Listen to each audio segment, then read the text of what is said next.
ദൈവത്തിൻ്റെ അതിപരിശുദ്ധ നാമം വാഴ്ത്തപ്പെടുമാറാകട്ടെ.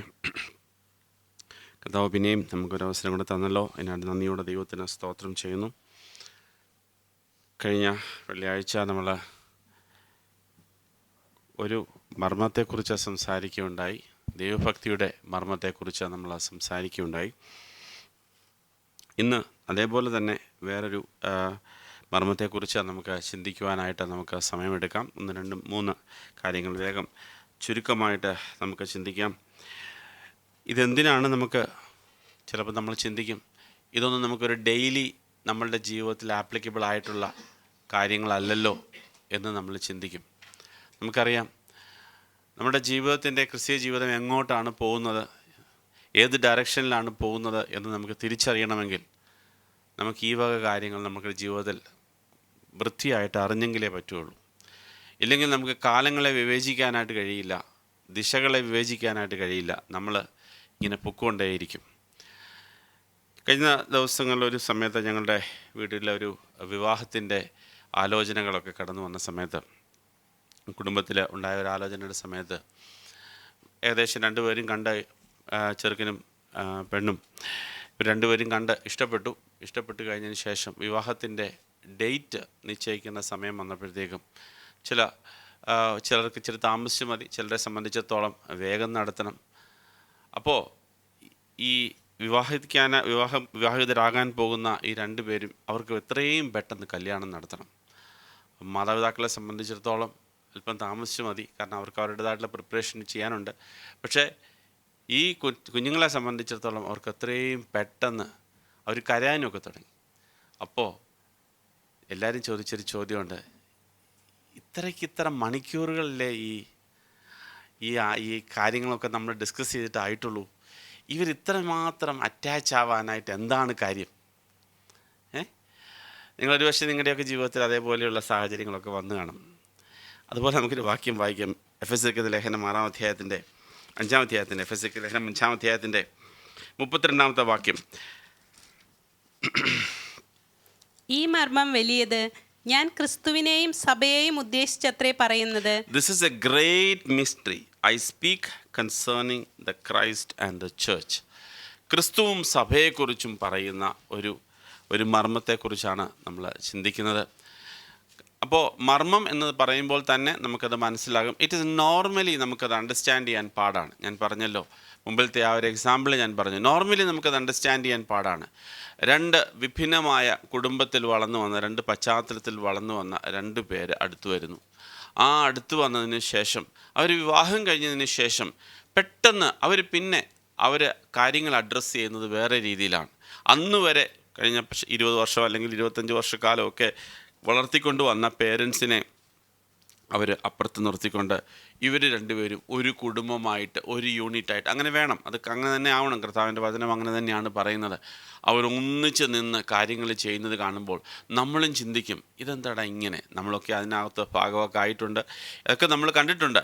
എന്നാൽ അതുതന്നെയാണ് അപ്പോസ്തലൻ ഇവിടെ പറയുന്നത്, ഇതൊരു മർമ്മമാണ്. It is a mystery.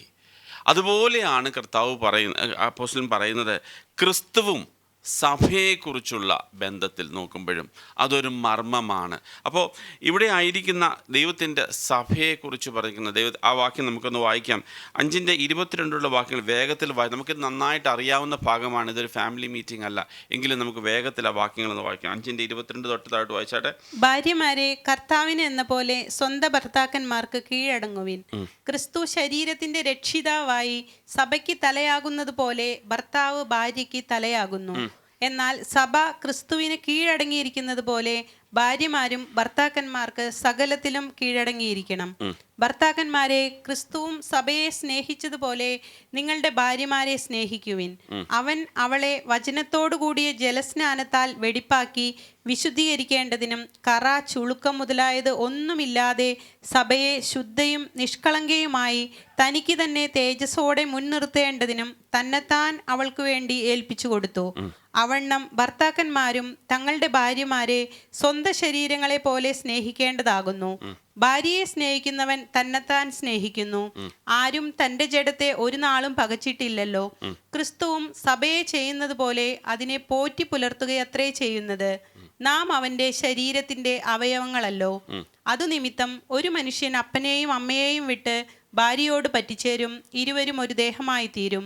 ഈ മർമ്മം വലിയത്. അപ്പം ഈ മർമ്മം വലിയത് എന്നിട്ട് പറയുന്നത് ആ കുടുംബജീവിതത്തിലേക്ക് ചേരുന്നത് ഒരു മർമ്മമാണ്.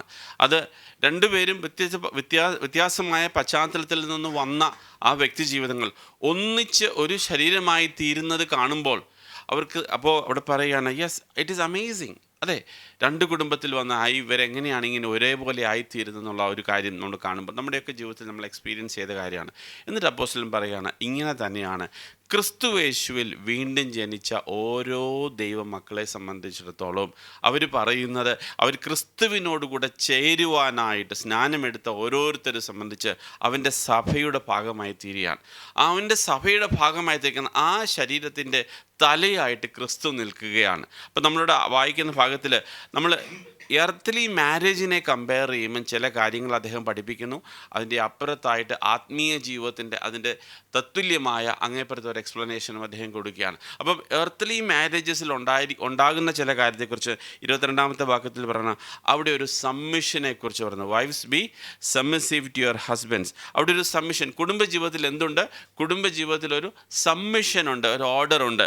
എന്നിട്ട് പറഞ്ഞിരിക്കുന്നു കുടുംബജീവിതത്തിൽ ഒരു ഓർഡർ ഉണ്ടെന്ന് പറഞ്ഞു. ആ ഓർഡർ എന്താ കർത്താവ് പറഞ്ഞിരിക്കുന്നത്? 23-ാമത്തെ വാക്യം, ക്രിസ്തു ശരീരത്തിന്റെ രക്ഷിതാവായി സഭയ്ക്ക് തലയാകുന്നത് പോലെ ഭർത്താവ് ഭാര്യയ്ക്ക് തലയാകുന്നു. അപ്പം ക്രിസ്തു എങ്ങനെയാണ് സഭയ്ക്ക് തലയായിരിക്കുന്നത് പോലെ ഭർത്താവ് ഭാര്യയ്ക്ക് തലയായിരിക്കുന്നു. ഞാനിവിടെ പറയുമ്പോൾ ഈ ഒരു കാര്യം പറയുമ്പോൾ നമ്മുടെ കുറച്ച് ദിവസങ്ങൾക്ക് മുമ്പ് ഉണ്ടായ ഒരു ഡിസ്കഷൻ ഞാനത് പറയാം. ഈ ഒരു നമുക്ക് പലപ്പോഴും നമ്മുടെ മനസ്സിലൊരു കാര്യമുണ്ട്, എന്തിനാണ് സഹോദരിമാർ തലയിൽ തുണിയിടുന്നത്? പ്രത്യേകിച്ച് നമ്മൾ ഈ മീറ്റിങ്ങിനൊക്കെ വരുമ്പോൾ നമ്മൾ മിക്കവാറും പറയാറുണ്ട്, സഹോദരിമാർ മീറ്റിങ്ങിന് വരുമ്പോൾ തലയിൽ തുണിയിട്ടിരിക്കണമെന്നൊക്കെ. എന്തിനാണ് പറയുന്നത്? എന്തിനാണ്? നമ്മുടെ ഭർത്താവിന് കീഴടങ്ങിയിരിക്കുന്ന ഭാര്യ ആയിരിക്കണം എന്ന് കാണിക്കാൻ വേണ്ടിയാണോ നമ്മൾ ദൈവസഭയിൽ വരുമ്പോഴേക്കും ഈ സഹോദരിമാരൊക്കെ തലയിൽ തുണിയെടുക്കുന്നത്? അപ്പോൾ പറയും, അങ്ങനെയാണെങ്കിൽ ഞാൻ വിവാഹിതയല്ല, അതുകൊണ്ട് എനിക്ക് ഇടേണ്ട കാര്യമില്ലല്ലോ എന്നുള്ള കാര്യം. പ്രിയ സഹോദരങ്ങളെ, നമ്മളൊരു കാര്യം മനസ്സിലാക്കണം. ഈ സബ്ജക്റ്റിനോട് പൂർണ്ണമായിട്ടും ബന്ധപ്പെട്ടതല്ലെങ്കിലും അതിനോട് അല്പം കണക്ഷൻ ഉള്ളതുകൊണ്ട് അത് ഞാൻ പറഞ്ഞങ്ങ് പോകാം. അവിടെ ഒരു കാര്യം നമ്മൾ വായിക്കണം. ഈ ഭാഗത്തല്ല തലയിൽ തുണിയിടുന്ന കാര്യത്തെക്കുറിച്ച് എഴുതിയിരിക്കുന്നത്.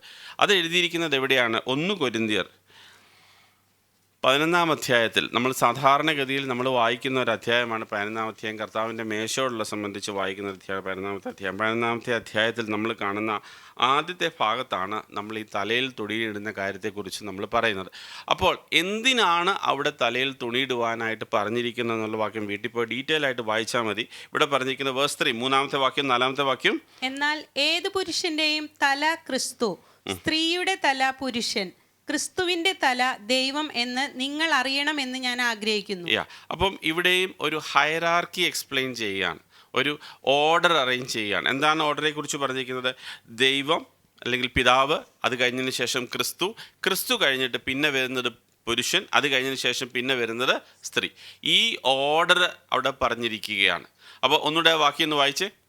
ഏത് പുരുഷന്റെയും തല ക്രിസ്തു, സ്ത്രീയുടെ തല പുരുഷൻ, ക്രിസ്തുവിന്റെ തല ദൈവം എന്ന് നിങ്ങൾ അറിയണമെന്ന് ഞാൻ ആഗ്രഹിക്കുന്നു. അപ്പോൾ അടുത്ത വാക്യത്തെ പറയുന്ന 4-ാമത്തെ വാക്യം, മൂടുപടം ഇട്ട് പ്രാർത്ഥിക്കുകയോ പ്രവചിക്കുകയോ ചെയ്യുന്ന ഏത് പുരുഷനും തൻ്റെ തലയെ അപമാനിക്കുന്നു.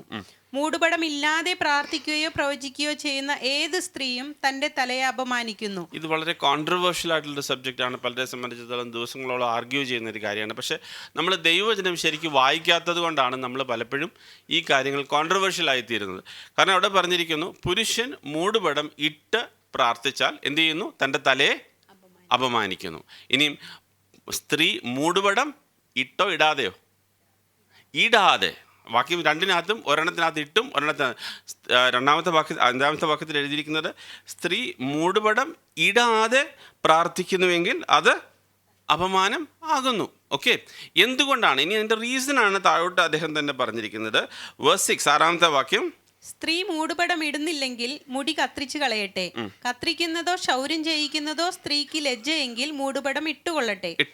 ഇനി 7ാമത്തെ വാക്യമാണ് അതിന് കൃത്യമായ ഉത്തരമുള്ളത്. അതാണ് നമ്മൾ പലപ്പോഴും കാണാതെ പോകുന്നത്. പലപ്പോഴും നമ്മളിത് ചിന്തിക്കുന്നത് പുരുഷന്റെ ആധിപത്യം കാണിക്കാൻ വേണ്ടിയാണ്. അതല്ല അവിടുത്തെ വാക്യം. 7ാമത്തെ വാക്യം ശ്രദ്ധിച്ച് വായിച്ചാട്ട്, വേഴ്സ് 7. പുരുഷൻ ദൈവത്തിന്റെ പ്രതിമയും തേജസ്സും ആകയാൽ മൂടുപടം ഇടേണ്ടതല്ല. സ്ത്രീയോ പുരുഷന്റെ തേജസ് ആകുന്നു. ഇനി ശ്രദ്ധിച്ചു കേട്ടാറ്. അപ്പം a man indeed ought not to cover his head. Why? He is a image. ഞാൻ പറഞ്ഞല്ലോ, പുരുഷന്റെ തല ആരാണ്? ക്രിസ്തുവാണ്. അപ്പോൾ ഈ തല കവർ ചെയ്യുകയാണെങ്കിൽ ക്രിസ്തുവിനെ മറച്ചിട്ടാണ് ഞാൻ ദൈവസന്നിധിയിലോട്ട് ചെല്ലുന്നത്. എന്നാൽ ഏതൊരു സ്ത്രീയുടെയും, സ്ത്രീ എന്ന് പറയുമ്പോഴേക്കും വിവാഹം കഴിഞ്ഞതാണെങ്കിൽ ഭർത്താവും, വിവാഹത്തിന് മുമ്പാണെങ്കിൽ അപ്പനും എന്നുള്ള ഒരു പുരുഷൻ്റെ കീഴിലോട്ടാണ് അത് വരുന്നത്. അപ്പോൾ ആ സ്ത്രീയെ സംബന്ധിച്ചിടത്തോളം ആ സ്ത്രീയുടെ തല എന്ന് പറയുന്നത് പുരുഷനാണ്. ആ സ്ത്രീയുടെ ഗ്ലോറി എന്ന് പറയുന്നത് പുരുഷൻ്റെ ഗ്ലോറിയാണ് അവിടെ വെളിപ്പെടുന്നത്. അപ്പോൾ നമ്മൾ കർത്താവിൻ്റെ സന്നിധിയിലോട്ട് ചെല്ലുമ്പോൾ ആരുടെ ഗ്ലോറിയും കൊണ്ട് ചെല്ലാനാണ് നമ്മൾ ആഗ്രഹിക്കുന്നത്? മനുഷ്യൻ്റെ ഗ്ലോറിയും കൊണ്ട് ചെല്ലണോ, ക്രിസ്തുവിൻ്റെ ഗ്ലോറിയും കൊണ്ട് ചെല്ലണോ? പുരുഷൻ ആരുടെ ഗ്ലോറിയാണ്? ക്രിസ്തുവിൻ്റെ ഗ്ലോറിയാണ്. അപ്പോൾ ദൈവം നോക്കുമ്പോൾ കാണുന്നത് ക്രിസ്തുവിൻ്റെ ഗ്ലോറിയാണ്. ഇനിയും സ്ത്രീ ഇടാതെ പോയാലോ ആരുടെ ഗ്ലോറിയാണ് കാണുന്നത്? സ്ത്രീ ആരുടെ ഗ്ലോറിയാണ്? പുരുഷൻ്റെ. അപ്പം പുരുഷൻ്റെ ഗ്ലോറിയാണ് ദൈവം കാണാൻ പോകുന്നത്. ആ പുരുഷൻ്റെ ഗ്ലോറി കൊണ്ട് ദൈവത്തിൻ്റെ സന്നിധിയിൽ ചെല്ലുവാൻ ദൈവം ആഗ്രഹിക്കുന്നില്ല. മനസ്സിലായല്ലോ? അല്ലാതെ ഇവിടെ പറഞ്ഞതുപോലെ കീഴടങ്ങിയിരിക്കുന്നതിൻ്റെ സിമ്പലല്ല. ഇവിടെ ദൈവസന്നിധിയിൽ ആരുടെ ഗ്ലോറിയാണ് വെളിപ്പെടുന്നത് എന്നുള്ള കാര്യത്തെക്കുറിച്ചാണ് അദ്ദേഹം എക്സ്പ്ലെയിൻ ചെയ്യുന്നത്. അപ്പോൾ നമ്മളെ സംബന്ധിച്ചിടത്തോളം നമുക്കിതൊരു ബുദ്ധിമുട്ടായിട്ട് തോന്നുന്നില്ല. കർത്താവിൻ്റെ സന്നിധിയിൽ നമ്മൾ ചില കാര്യങ്ങൾ ഒരുപക്ഷെ മനസ്സിലാകുന്നില്ലെങ്കിലും അദ്ദേഹം ഒടുവിൽ, നിങ്ങൾ വീട്ടിൽ ചെന്ന് വായിച്ച സംശയം ഉണ്ടെങ്കിൽ എൻ്റെ അടുക്ക പിന്നെ വന്ന് ചോദിക്കാം. അവിടെ ഒടുവിൽ 16ാമത്തെ വാക്യത്തിൽ, if anyone seems to be contentious, we have no such custom, no to have the churches of God. 16ാമത്തെ വാക്യം, ഒരുത്തൻ തർക്കിക്കുവാൻ ഭാവിച്ചാൽ അങ്ങനെയുള്ള മര്യാദ ഞങ്ങൾക്കില്ല, ദൈവസഭകൾക്കും ഇല്ല എന്ന് ഓർക്കട്ടെ. അപ്പോൾ ഇവിടെ ഈ പറയുന്ന മൂടുപടം എന്ന് പറയുന്ന ഒരു കാര്യം ദൈവസന്നിധിയിൽ ദൈവത്തിൻ്റെ മഹത്വത്തെക്കുറിച്ച് പറയുകയാണെങ്കിൽ 5ാം അധ്യായത്തിൽ നമ്മൾ എഫെസ്യർക്ക് ലേഖനം 5ാം അധ്യായത്തിൽ കടന്നു വരുമ്പോൾ അവിടെ പറയുന്നത് ഹയറാർക്കിയെക്കുറിച്ചാണ് പറഞ്ഞത്, അധികാരങ്ങളെക്കുറിച്ചാണ് പറയുന്നത്, റെസ്പോൺസിബിലിറ്റികളെക്കുറിച്ചാണ് അവിടെ പറയുന്നത്. അതാണ് 23ാമത്തെ വാക്യത്തിൽ പറയുന്നത്. വേഴ്സ് 23, 5:23, ക്രിസ്തു ശരീരത്തിന്റെ രക്ഷിതാവായി സഭയ്ക്ക് തലയാകുന്നത് പോലെ ഭർത്താവ് ഭാര്യയ്ക്ക് തലയാകുന്നു. അവിടെ ഒരു റെസ്പോൺസിബിലിറ്റിയാണ്. അപ്പം നമുക്ക് ഇവിടെ ഹസ്ബൻഡിനെ സംബന്ധിച്ചിടത്തോളം ആ കുടുംബത്തിൻ്റെ റെസ്പോൺസിബിലിറ്റിയാണ് ഏറ്റെടുക്കുന്ന ആ ഒരു തലയെന്നുള്ള കാര്യത്തിലൂടെ ഉദ്ദേശിക്കുന്നത്. ഇനി അടുത്ത വാക്യം 24ാമത്തെ വാക്യം, എന്നാൽ സഭ ക്രിസ്തുവിന് കീഴടങ്ങിയിരിക്കുന്നത് പോലെ ഭാര്യമാരും ഭർത്താക്കന്മാർക്ക് സകലത്തിലും കീഴടങ്ങിയിരിക്കും എന്ന് പറയുമ്പോൾ അതിൻ്റെ അർത്ഥം എന്നാ? Again it's kind of a responsibility which is coming on to the husband. നമുക്കറിയാം, നമ്മളൊരു ഓഫീസിൽ ചെന്ന് കഴിഞ്ഞ് കഴിഞ്ഞാൽ ഓഫീസിനൊരു എല്ലാവരും വർക്കേഴ്സൊക്കെ ആയിരിക്കാം, പക്ഷേ അവിടെ ഒരു മാനേജർ ഉണ്ടാവും. എന്തെങ്കിലും വിഷയം ഉണ്ടെങ്കിൽ നമ്മൾ എന്ന് പറയും ആദ്യം മാനേജറിനെ വിളിക്കാൻ പറയും, അല്ലേ? എന്തിനാണ് മാനേജറിനെ? He's a responsible person. അതുപോലെ തന്നെ നമ്മുടെ കുടുംബത്തിലെ ഒരു റെസ്പോൺസിബിൾ പേഴ്സണായിട്ട് ദൈവം വെച്ചിരിക്കുന്നത് തലയായിരിക്കുന്ന ഹസ്ബൻഡിനെയാണ്. അപ്പം അവിടെ പറഞ്ഞിരിക്കുന്ന അവിടെ ഒരു റെസ്പോൺസിബിലിറ്റി ഉണ്ട്, ഹയറാർക്കി ഉണ്ട്. ഇത് കർത്താവ് കാണിക്കുന്നത് ദൈവസഭയിലുള്ള അതേപോലെ കാര്യം കുടുംബജീവിതത്തിലുള്ള കാര്യത്തെക്കുറിച്ച് അദ്ദേഹം കമ്പയർ ചെയ്ത് പറയുകയാണ്. അപ്പം നമ്മുടെ ജീവിതത്തിൽ നമ്മൾ മനസ്സിലാക്കണം, ഇത് നമ്മൾ കാണുന്നത് മർമ്മമാണെങ്കിൽ നമുക്കിത് മനസ്സിലാകുന്നില്ല എന്ന് പറഞ്ഞു കഴിഞ്ഞാൽ ദൈവസഭയിൽ ഇത് തന്നെയാണ്, നമുക്ക് ഒരിക്കലും മനസ്സിലാകില്ല. അപ്പോൾ ഹയറാർക്കി ദൈവത്തിൻ്റെ സഭയിൽ ദൈവം വെച്ചിട്ടുണ്ട്, അത് കുടുംബജീവിതത്തിൽ വെച്ചിരിക്കുന്നത് പോലെ. അടുത്ത് തന്നെ പറഞ്ഞിരിക്കുന്നത് സ്നേഹത്തെക്കുറിച്ച് പറഞ്ഞിരിക്കുന്നു. ഹയറാർക്കി മാത്രമല്ല, ഹസ്ബൻഡിനെ കുറിച്ച് എന്താ പറഞ്ഞിരിക്കുന്നത്? സ്നേഹിക്കണം എന്ന് പറയുന്നത്. ഹസ്ബൻഡ്സ് ലവ് യുവർ 25, ഭർത്താക്കന്മാരെ ക്രിസ്തുവും സഭയെ സ്നേഹിച്ചതുപോലെ നിങ്ങളുടെ ഭാര്യമാരെ സ്നേഹിക്കുവിൻ. ഏതാണ് ഏറ്റവും ഡിഫിക്കൽട്ടായിട്ടുള്ള കാര്യം? എന്നെ സംബന്ധിച്ചിടത്തോളം കീഴടങ്ങുന്നതിനെക്കാട്ടിലും ക്രിസ്തു സഭയെ സ്നേഹിച്ചതുപോലെ. ക്രിസ്തു സഭയെ സ്നേഹിച്ചത് എങ്ങനെയാണെന്ന് നിങ്ങൾ ചിന്തിച്ച് നോക്കിയിട്ടുണ്ടോ? എങ്ങനെയാണ് ക്രിസ്തു സഭയെ സ്നേഹിച്ചത്? സ്വന്തം ജീവനെ കൊടുത്ത്. ഇപ്പോൾ പലപ്പോഴും ഈ കീഴടങ്ങിയിരിക്കാനുള്ള ബുദ്ധിമുട്ട് വരുന്നത് എന്നാന്ന് വെച്ചാൽ ആർക്കാണ് കീഴടങ്ങിയിരിക്കുന്നത് എന്നുള്ളത്. പക്ഷേ ക്രിസ്തു സഭയെ സ്നേഹിച്ചതുപോലെ ഉള്ള ഒരു വ്യക്തിക്ക് കീഴടങ്ങിയിരിക്കുക എന്ന് പറഞ്ഞാൽ ഇറ്റ് ഇസ് നോട്ട് ഡിഫിക്കൽട്ട്. കാരണം അത്രമാത്രം സ്നേഹിക്കുന്ന, ജീവൻ കൊടുത്താണ് സ്നേഹിച്ചത്. അപ്പോൾ ജീവൻ കൊടുത്ത് സ്നേഹിച്ച ഒരാളുടെ കീഴിൽ കീഴടങ്ങിയിരിക്കുന്നത് നമുക്ക് ഒരിക്കലും ബുദ്ധിമുട്ടായി വരില്ല. പക്ഷേ ഇപ്പോഴും നമുക്കത് മനസ്സിലാകാത്തത് കൊണ്ടാണ് വി ഫൈൻഡ് ഇറ്റ് ഡിഫിക്കൽട്ട്. എന്നാൽ ഇനി അടുത്ത വാക്യത്തിൽ പറയുന്നത്, അപ്പോൾ ദൈവസഭയിൽ കാണുന്നൊരു കാര്യം എന്ന് പറഞ്ഞു കഴിഞ്ഞാൽ ഒരു കീഴടങ്ങലിനെക്കുറിച്ചും സ്നേഹത്തെക്കുറിച്ചും പറയുന്നുണ്ട്. പിന്നെ പഠിപ്പിക്കുന്നത് എന്താണ്? 26, അവൻ അവളെ വചനത്തോടു കൂടിയ ജലസ്നാനത്താൽ വെടിപ്പാക്കി വിശുദ്ധീകരിക്കേണ്ടതിനും കറ, ചുളുക്കം മുതലായത് ഒന്നുമില്ലാതെ സഭയെ ശുദ്ധയും നിഷ്കളങ്കയുമായി തനിക്ക് തന്നെ തേജസ്സോടെ മുൻനിർത്തേണ്ടതിനും തന്നെത്താൻ അവൾക്ക് വേണ്ടി ഏൽപ്പിച്ചു കൊടുത്തു. അപ്പോൾ ഇവിടെ മനസ്സിലാക്കണം, കുടുംബജീവിതത്തിൽ എന്തുണ്ട്? കുടുംബജീവിതത്തിൽ ഒരു വിശുദ്ധിയുണ്ട്, അല്ലേ? ഹസ്ബൻഡ് ആൻഡ് വൈഫ് തമ്മിൽ ഒരു നിർമ്മലതയുണ്ട് എല്ലാ കാര്യത്തിലും. അവരുടെ ഇടയിൽ മൂന്നാമതായിട്ടുള്ള വേറൊരാളില്ല, അല്ലേ? ആ ഒരു നിർമ്മലത സൂക്ഷിക്കുന്ന കാര്യത്തെക്കുറിച്ച് പറയുന്നു. അതേപോലെ തന്നെയാണ് നമ്മൾ ദൈവസഭയിലോട്ട് വരുമ്പോൾ കർത്താവായ യേശു ക്രിസ്തുവിന് വേണ്ടി ദൈവസഭ എങ്ങനെയാണ് ഒരുക്കപ്പെടുന്നത് കറയും ചുളുക്കവും ഇല്ലാതെ ദൈവസന്നിധിയിലേക്ക് ഒരുക്കപ്പെടുന്ന ദൈവസഭ എന്ന് പറയുന്നത് കറയും ചുളുക്കവും ഇല്ലാതാണ്. പ്രിയ സഹോദരങ്ങളെ, നമ്മളൊരു കാര്യം മനസ്സിലാക്കണം. നമ്മളെ സംബന്ധിച്ചിടത്തോളം കർത്താവിൻ്റെ വരവിനെ ഒരുക്കിക്കൊണ്ടിരിക്കുകയാണ്. ദൈവത്തിൻ്റെ പ്രോജക്റ്റിൻ്റെ വലിയ ഭാഗം അതാണ്. അല്ലാതെ നമ്മുടെ ജീവിതത്തിലെ ദൈനംദിന വിഷയങ്ങൾ എപ്പോഴും സോർട്ട് ഔട്ട് ചെയ്യുക എന്നുള്ളതല്ല ഇവിടുത്തെ വിഷയം. ഇവിടുത്തെ വിഷയം ആ കർത്താവിൻ്റെ വരവിനായി ഒരുക്കുന്ന ദൈവസഭയെ ഒരുക്കുക എന്നുള്ളതാണ്. അപ്പോൾ ഇവിടെ കുടുംബജീവിതത്തിൽ കാണുന്ന വിശുദ്ധി അതേപോലെ തന്നെ ദൈവസഭയിലും പറയുകയാണ്. ആ നിലയിൽ കർത്താവ് നമ്മളെ ഒരുക്കുന്നത് എങ്ങനെയാണെന്ന് വെച്ച് കഴിഞ്ഞാൽ കറയും ചുളുക്കവുമില്ലാത്ത ഒരു ജീവിതത്തെക്കുറിച്ച് കർത്താവ് പറയുന്നു. ഇനി അടുത്ത വാക്യം, അവണ്ണം ഭർത്താക്കന്മാരും തങ്ങളുടെ ഭാര്യമാരെ സ്വന്തം ശരീരങ്ങളെ പോലെ സ്നേഹിക്കേണ്ടതാകുന്നു. ഭാര്യയെ സ്നേഹിക്കുന്നവൻ തന്നെത്താൻ സ്നേഹിക്കുന്നു. ആരും തന്റെ ജഡത്തെ ഒരു നാളും ഭഗച്ചിട്ടില്ലല്ലോ. ക്രിസ്തുവും സഭയെ ചെയ്യുന്നത് പോലെ അതിനെ പോറ്റി പുലർത്തുകയത്രേ ചെയ്യുന്നത്. അപ്പം നമ്മൾ മനസ്സിലാക്കണം, ഇവിടെ താരതമ്യപ്പെടുത്താനായിട്ട് രണ്ട് കാര്യങ്ങളാണ് തരുന്നത്. ഒന്ന് കുടുംബജീവിതത്തെക്കുറിച്ച് പറഞ്ഞിരിക്കുന്നു, മറ്റേ സൈഡിൽ പറഞ്ഞു ദൈവസഭയെക്കുറിച്ച് പറഞ്ഞിരിക്കുന്നു. നമുക്ക് കർത്താവോട് പറഞ്ഞു ഇതൊരു മർമ്മമാണ് എന്ന് പറഞ്ഞു. ഒരു കാര്യം നമ്മൾ മനസ്സിലാക്കണം, ക്രിസ്തു നമ്മളെ സ്നേഹിച്ചതിൻ്റെ അർത്ഥം എന്ന് പറഞ്ഞു കഴിഞ്ഞാൽ ഏതൊരു വിഷയം തന്നെ ജീവൻ കൊടുത്ത് സ്നേഹിക്കണം. അപ്പോഴാണ് നമുക്ക് നമ്മുടെ ഈ പല ഡൗട്ടുകളൊക്കെ നമ്മുടെ മനസ്സിൽ വരുമ്പോൾ, കർത്താവ് എൻ്റെ കാര്യത്തിൽ സഹായിക്കുമോ, എൻ്റെ പ്രാർത്ഥന കേൾക്കുമോ, എന്നെ സ്നേഹിക്കുന്നുണ്ടോ, ഇതൊക്കെ നിങ്ങൾ മനസ്സിലാകുന്നുണ്ട്. നിങ്ങൾ ക്രിസ്തുവിൻ്റെ സ്നേഹം ഇന്നും മനസ്സിലാക്കിയിട്ടില്ല. അപ്പം ജീവൻ കൊടുത്ത് സ്നേഹിക്കുന്നത് എങ്ങനെയാണെന്ന് ഇപ്പോഴും മനസ്സിലാക്കിയിട്ടില്ല. അത് മനസ്സിലാകാത്തത് കൊണ്ടാണ് നമ്മൾ പലപ്പോഴും ഡൗട്ടുകളും ആൻഷ്യസ് തോട്ട്സും ഒക്കെ നമ്മുടെ മനസ്സിൽ. അപ്പം ദൈവം ഇവിടെ നമ്മളെക്കുറിച്ച് ആഗ്രഹിക്കുന്ന ആ മർമ്മം നമ്മുടെ ജീവിതത്തിൽ മനസ്സിലാകേണ്ട കാര്യം നമുക്ക് ആവശ്യമെന്ന് പറഞ്ഞാൽ, അതെ, എങ്ങനെ നമ്മൾ ക്രിസ്തു സ്നേഹിച്ചോ അതുപോലെ കുടുംബജീവിതമാണ് ആക്കാനായിട്ട് നമ്മൾ ശ്രമിക്കുക. നമ്മുടെ കുടുംബജീവിതം മനോഹരമായി തീരും. അത് മനോഹരമായി തീരുമ്പോൾ ദൈവസഭയും ഒക്കെ മനോഹരമായി തീരും. എന്നാൽ ഇവിടെ ഒരു കാര്യം മനസ്സിലാക്കുന്നത്, അത് നമ്മളെ സംബന്ധിച്ചിടത്തോളം ദൈവസഭയെ സംബന്ധിച്ചിടത്തോളം വലിയ ഇമ്പോർട്ടൻ്റ് ആയിട്ടൊരു കാര്യമാണ്. നമ്മളിവിടെ എങ്ങാണ്ട് നിന്നൊക്കെ കുറച്ച് പേര് കൂടി വന്നു. ഈ കൂടി വന്നതിന് ശേഷം നമുക്കൊരു വെള്ളിയാഴ്ച ഉണ്ടല്ലോ, ദൈവത്തെ എന്തെങ്കിലും വെള്ളിയാഴ്ചയാണെങ്കിൽ കർത്താവിനെ, അല്ലെങ്കിൽ ഞായറാഴ്ചയാണെങ്കിൽ കർത്താവിനെ ആരാധിക്കണം. അങ്ങനെ കൂടി വരിക എന്നുള്ളതല്ല. ഒരു കുടുംബ ജീവിതത്തിൽ എങ്ങനെ ഹസ്ബൻഡ് ആൻഡ് വൈഫ് അങ്ങനെയായി കർത്താവിന് വിധേയത്വപ്പെട്ട് നിൽക്കുന്നു, അതുപോലെ നമ്മളെയും ഒന്നിച്ച് ഒരു ശരീരമായി വെച്ചിരിക്കുന്നു. അപ്പോൾ ഈ ശരീരമായി വെച്ചിരിക്കുമ്പോൾ അങ്ങോട്ടും ഇങ്ങോട്ടും റെസ്പോൺസിബിളായിട്ടാണ് നിർത്തുന്നത്. മനസ്സിലാവുന്നുണ്ടോ?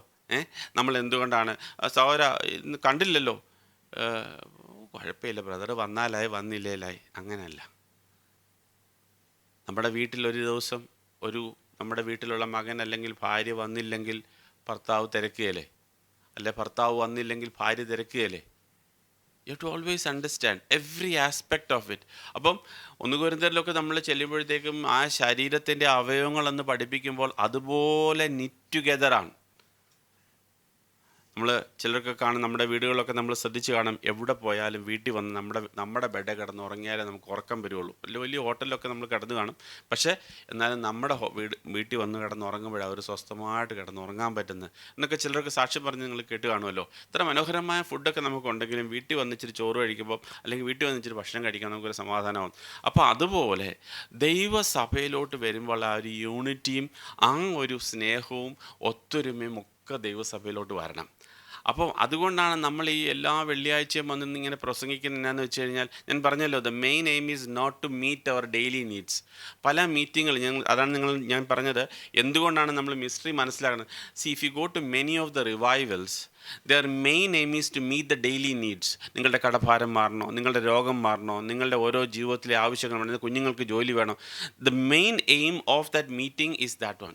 പക്ഷേ എൻ്റെ പ്രിയ സഹോദരങ്ങളെ, നിങ്ങൾ മനസ്സിലാക്കണം, ദൈവം എന്തിനാണ് കോൺസെൻട്രേറ്റ് ചെയ്യുന്നത്? ദൈവസഭയിൽ ദൈവം എന്തിനാണ് കോൺസെൻട്രേറ്റ് ചെയ്യുന്നത്? നിങ്ങൾ വായിച്ചാലോ, വാക്യം വായിച്ചാലോ, എന്തിനാണ് കർത്താവ് സഭ കൊടുക്കുന്നത്? സോ 27 വാക്യം, 26 27, that he might sanctify, cleanse her with the washing of water by the word, that he might present her to himself a glorious church, not having spot or wrinkle or any such thing, but that she should be holy without blemish. ആ വാക്യം ഒന്ന് വായിച്ചേ. അവൻ അവളെ വചനത്തോടുകൂടിയ ജലസ്നാനത്താൽ വെടിപ്പാക്കി വിശുദ്ധീകരിക്കേണ്ടതിനും കറ, ചുളുക്കം മുതലായത് ഒന്നുമില്ലാതെ സഭയെ ശുദ്ധയും നിഷ്കളങ്കയുമായി തനിക്ക് തന്നെ തേജസ്സോടെ മുൻനിർത്തേണ്ടതിനും തന്നെത്താൻ അവൾക്ക് വേണ്ടി ഏൽപ്പിച്ചു കൊടുത്തു. So what is the main purpose of the church? ദൈവസഭയുടെ മെയിൻ പേർപ്പസ് എന്നാ? അവിടെ 2 കൊരിന്ത്യർ 11 അധ്യായത്തിൻ്റെ 4 വാക്യം, 3 വാക്യം. എന്നാൽ സർപ്പം ഹവ്വായി, 2 വാക്യം. ഞാൻ നിങ്ങളെക്കുറിച്ച് ദൈവത്തിന്റെ എരിവോടെ എരിയുന്നു. ഞാൻ ക്രിസ്തു എന്ന ഏക പുരുഷന് നിങ്ങളെ നിർമ്മല കന്യകയായി ഏൽപ്പിക്കുവാൻ വിവാഹ നിശ്ചയം ചെയ്തിരിക്കുന്നു. എന്നാൽ സർപ്പം ഹവ്വായെ ഉപായത്താൽ ചതിച്ചതുപോലെ നിങ്ങളുടെ മനസ്സ് ക്രിസ്തുവിനോടുള്ള ഏകാഗ്രതയും നിർമ്മലതയും വിട്ട് വഷളായി പോകുമോ എന്ന് ഞാൻ ഭയപ്പെടുന്നു. അപ്പോസ്തലനായ പൗലോസിന്റെ കൊരിന്ത്യ സഭയ്ക്കുള്ള കുറിച്ചുള്ള ഭാരം എന്താണ്? അവരെക്കുറിച്ചുള്ള ഭാരം എന്ന് പറഞ്ഞു കഴിഞ്ഞാൽ, അവർ കർത്താവിനോടുള്ള നിർമ്മലതയിൽ സൂക്ഷിക്കപ്പെടണമെന്നുള്ളതാണ്, ഏകാഗ്രതയിൽ സൂക്ഷിക്കപ്പെടണം എന്നുള്ളതാണ്. കർത്താവിൻ്റെ വരവ് വരെ ദൈവസഭ. അപ്പം പ്രിയ സഹോദരങ്ങളെ, നമ്മൾ കൂടി വരുമ്പോൾ നമ്മുടെ ഹൃദയത്തിലെ താല്പര്യം എന്താണ്? കർത്താവെ, ആ കർത്താവിൻ്റെ വരവിനെ നമ്മൾ നോക്കി പാർക്കുന്നു. ആ നോക്കി പാർക്കുന്ന വരവെങ്കിൽ കർത്താവെ, നമുക്ക് കറയും ചുളുക്കവും ഇല്ലാതെ, കറയും ചുളുക്കവും ഇപ്പം നമുക്കുണ്ട്. അതുകൊണ്ടാണ് ഇപ്പോഴും നമുക്ക് പ്രസംഗങ്ങളും എക്സോട്ടേഷൻസും സാക്ഷ്യങ്ങളും നമുക്ക് പാട്ടും ഒക്കെ നമുക്ക് ആവശ്യം വരുന്നത്. അപ്പം ഇതൊക്കെ നമുക്ക് ആവശ്യമാണ്. എന്തിനാന്ന് വെച്ച് കഴിഞ്ഞാൽ, കർത്താവിൻ്റെ വരവെങ്കിൽ ദൈവസഭയെ ഒരുക്കിയെടുക്കുന്നതിന് വേണ്ടിയാണ് ഇതെല്ലാം തരുന്നത്. That is A main job. അങ്ങനെ ഇരിക്കുമ്പോൾ ചോദിക്കും, സഹോദരൻ അങ്ങനെയാണെങ്കിൽ എൻ്റെ കാര്യങ്ങളൊക്കെ എങ്ങനെയാണ് നടക്കുന്നത്? ഞാൻ മീറ്റിങ്ങിന് വരുന്ന എൻ്റെ ജോലിയുടെ കാര്യത്തിനും എൻ്റെ ഇതിനു വേണ്ടിയൊക്കെ, അതിനുവേണ്ടി. എൻ്റെ പൊന്നു സഹോദരങ്ങളെ, നിങ്ങൾ മനസ്സിലാക്കണം, ജീവൻ കൊടുത്ത് സ്നേഹിച്ചവൻ അതോടൊപ്പം ബാക്കി ആവശ്യമുള്ളതൊക്കെ തരാതിരിക്കുമോ? Think of it. ഒന്ന് ചിന്തിച്ച് നോക്കിക്കേ. ജീവൻ കൊടുത്ത് സ്നേഹിച്ചവൻ നമുക്ക് ആവശ്യമുള്ളതൊക്കെ തരാതിരിക്കുമോ? He will give more than what is required. So don't get side tracked. Oh, that is the main thing. No, the main thing is you look forward to God. ബാക്കി കാര്യങ്ങളൊക്കെ കർത്താവ് അതിൻ്റെ ഭംഗിയായിട്ട് അതിൻ്റെ സമയത്ത് ചെയ്യും. Praise the Lord. ഇതാണ് ദൈവത്തിൻ്റെ സഭ. അതാണ് ഞാൻ പറയുന്നത്, മർമ്മം നമുക്ക് മനസ്സിലാകുന്നില്ലെങ്കിൽ നമ്മൾ ഈ കിടന്ന് ഇങ്ങനെ വേവലാതെ വിടും. അയ്യോ, എൻ്റെ കാര്യം എങ്ങനെ, എൻ്റെ കാര്യം, ഈ സഹോദരൻ പ്രസംഗിക്കുന്നതൊക്കെ മർമ്മമൊന്നും ഇപ്പോഴൊന്നും നടക്കാനുള്ള കാര്യങ്ങളെക്കുറിച്ച് അല്ല ഈ പ്രസംഗിക്കുന്നത്. പ്രിയ സഹോദരങ്ങളെ, കർത്താവ് നമ്മളെ ഒരുക്കുന്നത് അങ്ങനെ വേണ്ടിയാണ്. കറയും ചുളുക്കവും എന്ന് പറഞ്ഞു കഴിഞ്ഞാൽ, നമ്മുടെ ഹൃദയത്തിൻ്റെ അകത്തുള്ളിൽ അല്പം വാട്ടം വരുമ്പോൾ ദൈവസന്നിധി വന്ന് മാനസാന്തരപ്പെടണം. അല്പം കയ്പ് വരുമ്പോൾ മാനസാന്തരപ്പെടണം. എന്തിനു വേണ്ടി മാനസാന്തരപ്പെടണം? കാഹളം ധ്വനിച്ചാൽ കർത്താവ് ക്ഷമിക്കാതെ നമ്മുടെ പാപങ്ങൾ ക്ഷമിക്കപ്പെടുകയില്ല.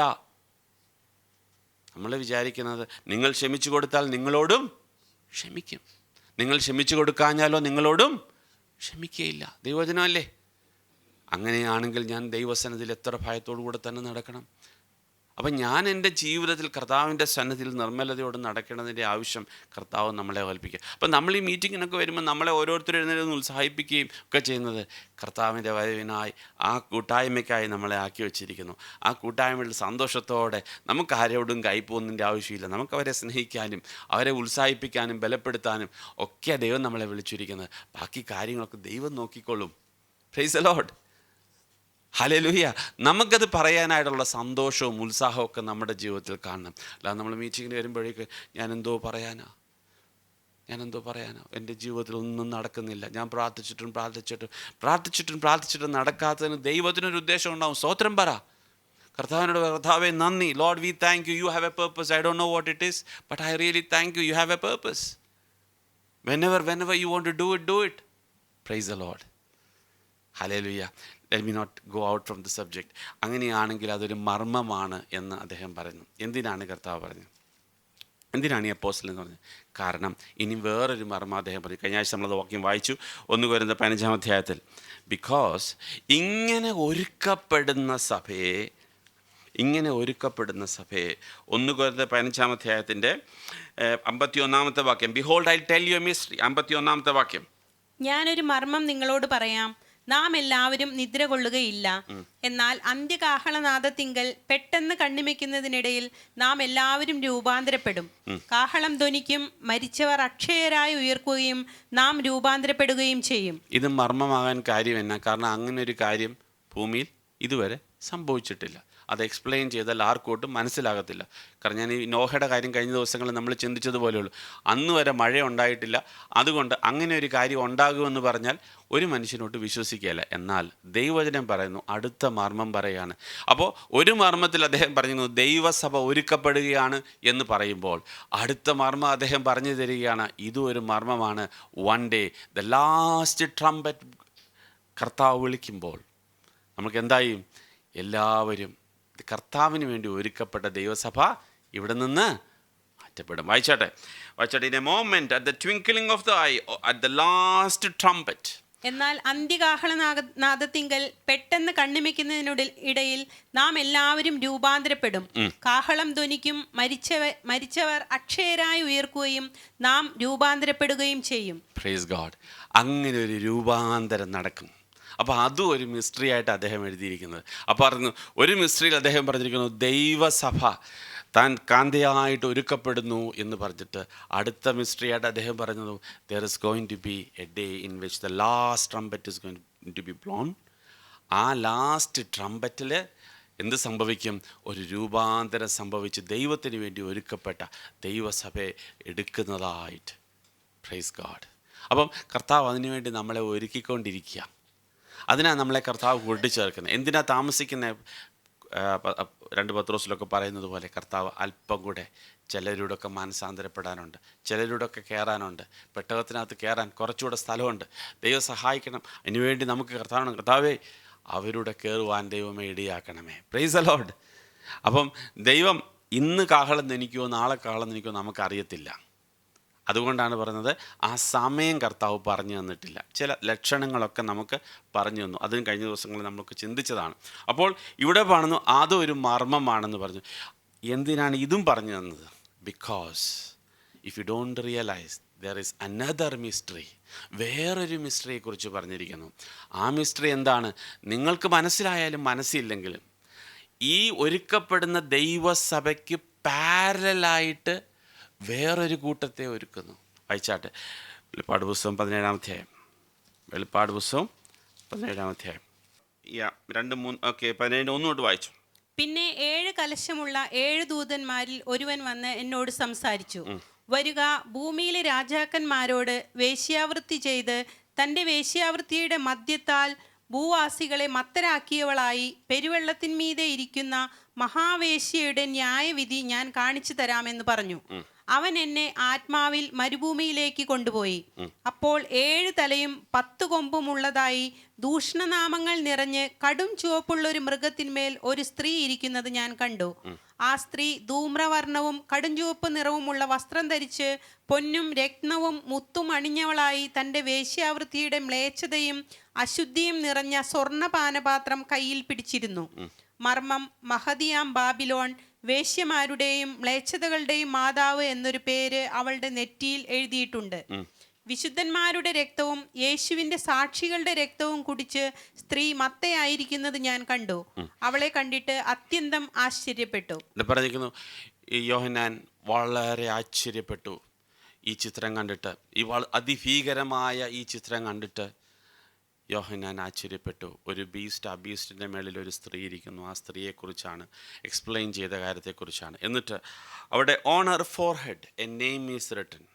എന്താണ് എഴുതിയിരിക്കുന്നത്? മർമ്മം മഹദിയാം Babylon, the mother of harlots and of the abomination of the earth. ഒരു കാര്യം നമ്മൾ മനസ്സിലാക്കണം, അത് ഹാർലട്രി എന്ന് പറയുമ്പോൾ, അല്ലെങ്കിൽ വേശ്യ എന്ന് പറയുമ്പോൾ, എപ്പോഴാണ് നമ്മൾ വേശ്യ എന്നുള്ളൊരു വേർഡ് നമ്മൾ യൂസ് ചെയ്യുന്നത്? അവളൊരു വേശ്യയാണ് എന്ന് പറയുമ്പോൾ, അല്ലെങ്കിൽ വ്യഭിചാരിണി എന്ന് നമ്മളെ വേർഡ് നമ്മൾ യൂസ് ചെയ്യുന്നത് എപ്പോഴാണ്?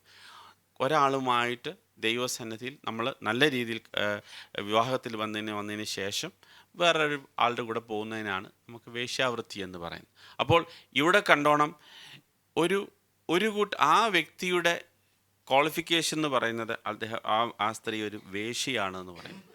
Again it's a pictorial diagram. നമ്മളിത് പിക്ടോറിക്കൽ ഡയഗ്രാം കാണുമ്പോൾ നമ്മൾ പെട്ടെന്ന് നമ്മളിതിൻ്റെ എക്സ്പ്ലനേഷൻ നമ്മൾ വായിക്കുമ്പോൾ പലപ്പോഴും ഇത് റോമാണെന്നും ഇന്ന സഭയാണെന്നും ഒന്നും അവിടെ പറഞ്ഞിട്ടില്ല. നമ്മൾ പലപ്പോഴും നമ്മുടെ എക്സ്പ്ലനേഷനും കൊണ്ടതൊക്കെ അങ്ങനെ നമ്മൾ ചിന്തിച്ചു കൂടാറുണ്ട്. പക്ഷേ ഒരു കാര്യം നമ്മൾ മനസ്സിലാക്കണം, ഒരു പാരലലായിട്ടുള്ള സിസ്റ്റം എങ്ങനെ ദൈവസഭ ദൈവത്തിന് വേണ്ടി ഒരുക്കപ്പെടുന്നുവോ അതിന് പാരലലായിട്ട് അപ്പുറത്തൊരു വേശ്യാസഭയും ഒരുക്കപ്പെടുന്നുണ്ട്. അതിൻ്റെ സ്വഭാവമാണ് ഇവിടെ പറഞ്ഞത്. ഇവിടെ പറഞ്ഞിരിക്കുന്നു, drunk with the blood of the saints, വിശുദ്ധന്മാരുടെ രക്തം കുടിച്ചവർ, with the blood of the martyrs of Jesus, when I saw her I marvelled with great amazement. ആരാണ് ഈ സ്ത്രീ എന്നുള്ള കാര്യത്തെക്കുറിച്ച് പിന്നീട് നമ്മൾ താഴോട്ട് വായിക്കുമ്പോൾ അതിൻ്റെ എക്സ്പ്ലനേഷനൊക്കെ പറയുന്നുണ്ട്. ആരായിരിക്കാം ഈ സ്ത്രീ എന്ന് പറയുന്നത്? പല രാജാക്കന്മാരുടെ മേലും വാഴുന്ന. അപ്പോൾ നമുക്കറിയാം, ഒരു religious system it is going to come towards the end. അത് വളരെ ക്ലിയർ ആയിരിക്കും. ആ റിലീജിയസ് സിസ്റ്റം ആൻറ്റി ക്രൈസ്റ്റിനാൽ നയിക്കപ്പെടുന്ന അണ്ടർലൈങ് ആയിട്ട് ആരായിരിക്കും? എതിർ ക്രിസ്തു ആയിരിക്കും അതിനെ നയിക്കുന്നത്. അതിൻ്റെ മേളിൽ വാഴുന്ന ഒരു റിലീജിയസ് സിസ്റ്റം ഉണ്ടായിരിക്കും. അത് ഏത് സഭയാണെന്നൊക്കെ ചോദിച്ച് നമ്മൾ അങ്ങോട്ടും ഇങ്ങോട്ടും വഴക്കുണ്ടാക്കേണ്ട കാര്യങ്ങളില്ല. പക്ഷേ നമ്മൾ ഒരു കാര്യം നമ്മൾ നോക്കണം, we have to be away from that. അപ്പം എന്തുകൊണ്ടാണ് നമ്മൾ വിശുദ്ധിയായി നടക്കേണ്ടത് എന്ന് ചോദിച്ചു കഴിഞ്ഞാൽ, കാരണം കർത്താവ് അതിനെ നശിപ്പിക്കാനായിട്ട് പോകുന്നൊരു ദിവസമുണ്ട്. താഴെ നമ്മൾ വായിക്കുമ്പോൾ ഇങ്ങനെ കാണുന്നു. ഈ കാര്യത്തെക്കുറിച്ച് നമ്മൾ വീട്ടിൽ ചെന്ന് വായിച്ചു നോക്കിയാൽ മതി കാര്യങ്ങളെല്ലാം. 12-ാമത്തെ വാക്യം, 12-13. നീ കണ്ട 10 കൊമ്പ് 10 രാജാക്കന്മാർ, അവർ ഇതുവരെ രാജ്യത്വം പ്രാപിച്ചിട്ടില്ല. മൃഗത്തോടൊന്നിച്ച് ഒരു നാഴിക നേരത്തേക്ക് രാജാക്കന്മാരെ പോലെ അധികാരം പ്രാപിക്കും താനും. ഇവർ ഒരേ അഭിപ്രായമുള്ളവർ, തങ്ങളുടെ ശക്തിയും അധികാരവും മൃഗത്തിന് ഏൽപ്പിച്ചു കൊടുക്കുന്നു. അവർ കുഞ്ഞാടിനോട് പോരാടും. താൻ കർത്താതി കർത്താവും രാജാതി രാജാവുമാകൊണ്ട് കുഞ്ഞാട് തന്നോട് കൂടെയുള്ള വിളിക്കപ്പെട്ടവരും തിരഞ്ഞെടുക്കപ്പെട്ടവരും വിശ്വസ്തരുമായി അവരെ ജയിക്കും. ജയിച്ചതിന് ശേഷം ഈ എതിർ ക്രിസ്തു പൊക്കിക്കൊണ്ട് നടന്ന ഈ റിലീജിയസ് സിസ്റ്റത്തിനെ തന്നെ നശിപ്പിക്കും. അതാണ് തൊട്ട് താഴെ കാണുന്നൊരു കാര്യം. ഇവിടെ കാണുന്നത് ഈ 16-ാമത്തെ വാക്യം, നീ കണ്ട 10 കൊമ്പും മൃഗവും വേശ്യയെ ദ്വേഷിച്ച് ശൂന്യവും നഗ്നവുമാക്കി അവളുടെ മാംസം തിന്നുകളയും, അവളെ തീ കൊണ്ട് ദഹിപ്പിക്കുകയും ചെയ്യും. അപ്പം ഈ കാണുന്ന സ്ത്രീയെ വളരെ പൊക്കിക്കൊണ്ട് നടന്നത് ആരായിരുന്നു? ഭൂമിയിലെ രാജാക്കന്മാരാണ്. ആ രാജാക്കന്മാർ പൊക്കിക്കൊണ്ട് നടന്ന ഈ റിലീജിയസ് സിസ്റ്റത്തെ, അത് ഏത് റിലീജിയനും ആയിക്കൊള്ളട്ടെ, അതിൻ്റെ സ്വഭാവം, അതിന് രഹസ്യ സ്വഭാവങ്ങളുണ്ട്, പരസ്യമായ സ്വഭാവങ്ങളുണ്ട്. അത് ഭയങ്കരമായിട്ടുള്ള പോപ്പുലർ ആയിരിക്കും. അങ്ങനെ ആയിരിക്കും, അതിന് ഒരുപാട് പൈസ ഉണ്ടായിരിക്കും, ഒത്തിരി കാര്യം. ഇത് പോംപ് ആൻഡ് ഷോ, നമ്മൾ പലപ്പോഴും പോംപ് ആൻഡ് ഷോയുടെ മേളിൽ പുറകിലൊക്കെ പോകുമ്പോൾ നമ്മൾ ഓർത്തോണം. This is what you have to understand. Are we touching this world or not? 18-ാമത്തെ വാക്യം വായിച്ചാട്ട്, നീ കണ്ട സ്ത്രീയോ ഭൂരാജാക്കന്മാരുടെ മേൽ രാജ്യത്വമുള്ള മഹാനഗരം തന്നെ. വായിച്ചാട്ടെ. അനന്തരം ഞാൻ വലിയ അധികാരമുള്ള മറ്റൊരു ദൂതൻ സ്വർഗത്തിൽ നിന്നിറങ്ങുന്നത് കണ്ടു. അവന്റെ തേജസ്സിനാൽ ഭൂമി പ്രകാശിച്ചു. അവൻ ഉറക്കെ വിളിച്ചു പറഞ്ഞത്, വീണുപോയി, മഹദിയാം ബാബിലോൺ വീണുപോയി, ദുർഭൂതങ്ങളുടെ പാർപ്പിടവും സകല അശുദ്ധാത്മാക്കളുടെയും തടവും അശുദ്ധിയും അറപ്പുമുള്ള സകല പക്ഷികളുടെയും തടവുമായി തീർന്നു. അവളുടെ വേശ്യാവൃത്തിയുടെ ക്രോധമദ്യം സകല ജാതികളും കുടിച്ചു. ഭൂമിയിലെ രാജാക്കന്മാർ അവളോട് വേശ്യാസംഗം ചെയ്യുകയും ഭൂമിയിലെ വ്യാപാരികൾ അവളുടെ പുളപ്പിന്റെ ആധിക്യത്താൽ സമ്പന്നരാകുകയും ചെയ്തു. നമ്മൾ പലപ്പോഴും ഈ പല കാര്യങ്ങളിലൊക്കെ ടച്ച് ചെയ്യുമ്പോൾ നമുക്കൊരു കാര്യം നമ്മൾ മനസ്സിലാക്കണം. അതാ ഞാൻ പറഞ്ഞല്ലോ, അത് നമ്മൾ പറയുമ്പോൾ നമുക്കിത് മനസ്സിലാകില്ല. നമ്മൾ പറയും സോ വാട്ട് എന്ന് നമ്മൾ പറയും. പക്ഷേ ദൈവവചനം വ്യക്തമായി പറയുന്നു, പാരലലായിട്ട് ഒരുക്കപ്പെടുന്ന ഒരു വേശ്യാസഭയുമുണ്ട്. ആ വേശ്യാസഭയെ ലാസ്റ്റിൽ കർത്താവ് നശിപ്പിക്കുന്നതിനെ കൊണ്ട് എഴുതിയിരിക്കുന്ന രാജാക്കന്മാർ ആ രാജാക്കന്മാർ തന്നെ അതിനെ നശിപ്പിക്കും. അത് കഴിഞ്ഞതിന് ശേഷം ദൈവത്തിൻ്റെ ജഡ്ജ്മെൻ്റ് ആ സിറ്റിയുടെ മേളിൽ വരും. അന്ന് അതിനെക്കൊണ്ട് ജീവിച്ച ഒരുപാട് മെർച്ചൻസും ഒക്കെ ഉണ്ട്, വലിയ വ്യാപാരികളൊക്കെ ഉണ്ട്. ഒത്തിരി കാര്യങ്ങൾ വ്യാപാരം 18-ാമത്തെ അധ്യായം നിങ്ങൾ വായിക്കുമ്പോൾ നിങ്ങൾ മനസ്സിലാകും. ഈ വ്യാപാരങ്ങളൊക്കെ ചെയ്തവർ അയ്യോ അയ്യോ ഇങ്ങനെയൊക്കെ സംഭവിച്ചല്ലോ എന്ന് ഓർത്ത് 18-ാമത്തെ അധ്യായം മൊത്തം നമ്മൾ കാണുമ്പോൾ ആ കാര്യങ്ങളൊക്കെ സംഭവിക്കും. അത് കഴിഞ്ഞതിന് ശേഷം ഒടുവിൽ നമ്മൾ കാണുന്ന 23-ാമത്തെ അധ്യായം 18-23, വിളക്കിന്റെ വെളിച്ചം ഇനി നിന്നിൽ പ്രകാശിക്കുകയില്ല, മണവാളന്റെയും മണവാട്ടിയുടെയും സ്വരം ഇനി നിന്നിൽ കേൾക്കുകയില്ല. നിന്റെ വ്യാപാരികൾ ഭൂമിയിലെ മഹത്തുക്കളായിരുന്നു, നിന്റെ ക്ഷുദ്രത്താൽ സകല ജാതികളും വശീകരിക്കപ്പെട്ടിരുന്നു. പ്രവാചകന്മാരുടെയും വിശുദ്ധന്മാരുടെയും ഭൂമിയിൽ വെച്ച് കൊന്നുകളഞ്ഞ എല്ലാവരുടെയും രക്തം അവളിലല്ലോ കണ്ടത്. ഞാൻ ഇനി ഒരു വാക്യം വായിക്കാം. 2 തെസ്സലോനിക്കർ 2:9. അധർമ്മമൂർത്തിയുടെ പ്രത്യക്ഷത നശിച്ചു പോകുന്നവർക്ക് സാത്താന്റെ വ്യാപാര ശക്തിക്ക് ഒത്തവണ്ണം വ്യാജമായ സകല ശക്തിയോടും അടയാളങ്ങളോടും അത്ഭുതങ്ങളോടും അനീതിയുടെ സകല വഞ്ചനയോടും കൂടെ ആയിരിക്കും. ഒടുവിലത്തെ നാളിലത്തെ കാര്യത്തെക്കുറിച്ചാണ് പറഞ്ഞത്. അതുകൊണ്ട് നമുക്ക് കൺഫ്യൂഷൻ ഒന്നും ഉണ്ടാകണ്ട. അപ്പം നമ്മൾ എന്തിൻ്റെ പുറകെയാണ് നമ്മൾ പോകണമെന്നുള്ളത് കാര്യത്തെക്കുറിച്ച് നമ്മുടെ മനസ്സിലൊരു കൃത്യത ഉണ്ടായിരിക്കണം. എന്താ നടക്കുന്നത്? ഒന്നുകൂടെ ആ വാക്യം ഒന്ന് ശ്രദ്ധിച്ച് വായിച്ചു നോക്കിയേ. അധർമ്മമൂർത്തിയുടെ പ്രത്യക്ഷത നശിച്ചു പോകുന്നവർക്ക് സാത്താന്റെ വ്യാപാര ശക്തിക്ക് ഒത്തവണ്ണം വ്യാജമായ സകല ശക്തിയോടും അടയാളങ്ങളോടും അത്ഭുതങ്ങളോടും അനീതിയുടെ സകല വഞ്ചനയോടും കൂടെ ആയിരിക്കും. അതുകൊണ്ട് ആരെങ്കിലും നമ്മുടെ അടുത്ത് അയ്യോ അത് നടക്കുന്നല്ലോ, അത് ചെയ്യുന്നല്ലോ, അത് നടക്കുന്നല്ലോ, സഹോദരാ, be careful. Be careful what you are touching.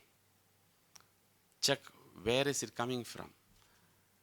നിങ്ങൾ വിചാരിക്കും ദൈവത്തിന് മാത്രമേ ഈ കാര്യങ്ങളൊക്കെ ചെയ്യാൻ കഴിയുന്നുള്ളതെന്നാണെന്നാണോ നിങ്ങളുടെ ചിന്ത? ഇവിടെ പറഞ്ഞിരിക്കുന്നു അനീതിയുടേതായിട്ടുള്ള ഈ ദൈവം പല കാര്യങ്ങളും ചെയ്യും.